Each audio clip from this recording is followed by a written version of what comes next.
Assalamualaikum warahmatullahi wabarakatuh. Pangan merupakan salah satu kebutuhan pokok manusia yang tidak bisa dihilangkan. Bahkan kebutuhan ini merupakan kebutuhan utama yang dicari manusia. Dengan berbagai upaya pangan yang kita konsumsi setiap hari tersebut berasal dari tanaman. Saya, Bima Putra Dewanto, dengan NIM akhir 132 dari kelas N pada mata kuliah Manajemen Agroekosistem tentang pengelolaan musuh alami dari Program Studi Agroekoteknologi Fakultas Pertanian Universitas Brawijaya. Secara umum, tanaman pangan merupakan sebuah tanaman yang hasilnya bisa diolah menjadi pangan karena mengandung berbagai karbohidrat dan protein. Serangan hama dan penyakit pada tanaman menyebabkan kerusakan produk dan kegagalan panen sehingga produktivitas tanaman pangan menjadi menurun. Serangan hama dan penyakit pada tanaman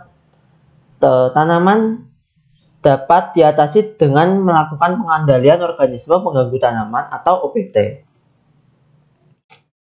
Organisme pengganggu tanaman adalah organisme yang berukuran makro atau mikro yang dapat mengganggu atau merusak tanaman yang terdiri dari 3 kelompok, yaitu hama, vektor, atau penyebab penyakit, dan gulma. Upaya umum yang sering dilakukan oleh petani di Indonesia adalah menggunakan pestisida secara intensif dengan dosis yang tinggi yang dapat menyebabkan kerusakan tanaman dan lingkungan. Petani pada makanan pokok sendiri tidak dapat menghilangkan hama dan penyakit yang menyerang tanaman pokok secara sepenuhnya, tetapi petani dapat mengendalikannya. Contohnya pada padi, yaitu hama yang menyerang tanaman padi yaitu tikus, penggerek batang coklat, walang sangit, keong emas, dan lain-lain. Serangan hama pada tanaman padi dapat dikendalikan dengan menggunakan pengendalian hama dengan sistem pengendalian hama terpadu atau PHT. Pengendalian hama terpadu merupakan salah satu sistem atau cara yang dilakukan untuk mengendalikan hama dan untuk mengendalikan hama dan penyakit serta dengan cara tradisional yang memanfaatkan perilaku hama yang kemudian perkembangannya dapat dihambat sehingga mengurangi kemungkinan hama menyerang tanaman utama. Perlindungan tanaman pokok dari hama dapat juga memanfaatkan musuh alami pada hama atau OPT yang berada di sekitar lingkungan tersebut. Pengendalian hama ini dilakukan dengan pendekatan ekologi yang bersifat teratur dan disiplin, menggunakan taktik atau cara yang sesuai dengan prinsip kelestarian lingkungan untuk mengelola populasi hama. Konservasi musuh organisme pengganggu tanaman. Konservasi musuh alami organisme pengganggu tanaman bertujuan untuk meningkatkan populasi musuh alami dan membantu menekan populasi OPT yang dapat merusak tanaman padi.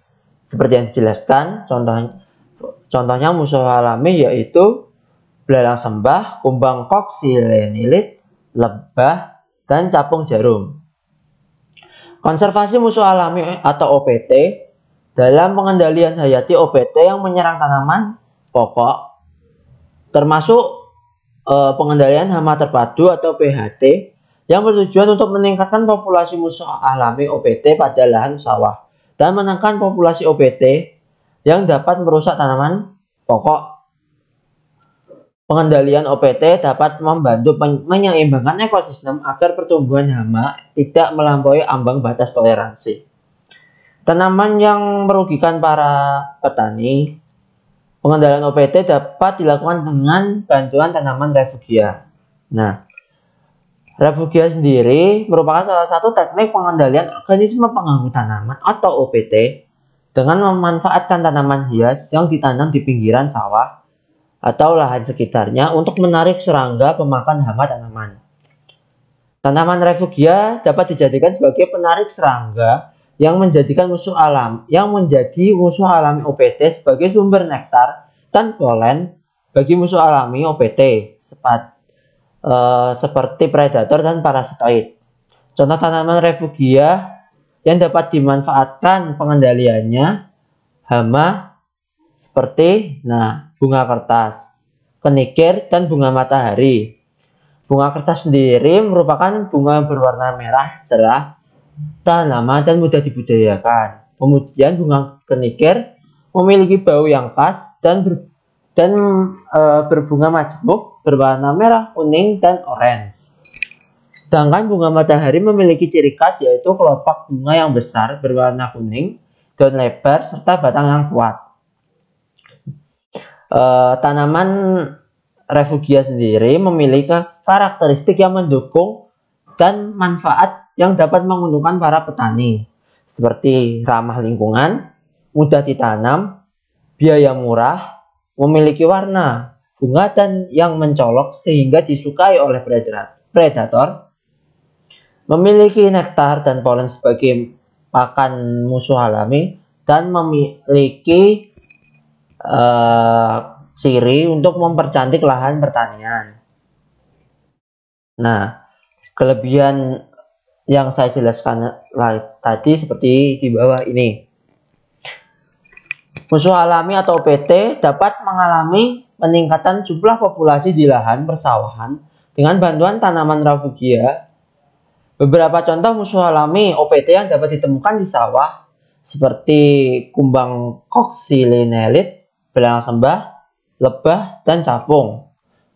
Musuh alami tersebut dapat berperan menjadi predator OPT yang menyerang tanaman padi, dan keberadaan musuh alami tersebut juga dapat dipengaruhi oleh faktor abiotik seperti intensitas cahaya, suhu, dan kelembapan.